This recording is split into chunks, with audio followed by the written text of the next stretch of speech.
नमस्कार मित्रांनो, लग्नानंतर होईल प्रेम या मालिकेच्या येणाऱ्या पुढील भागात सगळ्यांसमोर आता काव्या नंदिनीची बाजू घेत असते. तर वसुंधरा म्हणते की तुला तर लई पुळका येतो तुझ्या बहिणीचा. त्यावर काव्या म्हणते की कारण तिला काहीच माहित नव्हतं आणि जर का नंदिनी ताईला माहित असतं की जीवा हार आणि जमीन विकून पैसे आणणार आहे तर नंदिनी ताईने ते कधीही स्वीकारलं नसतं.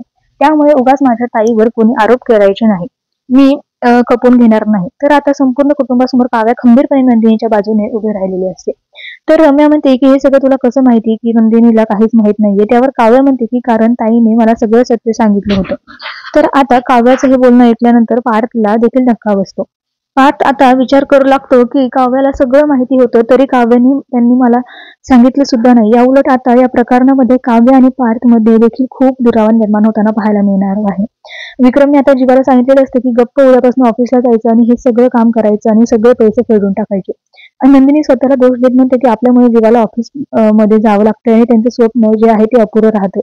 तर बघूया आता पुढच्या भागात काय होते.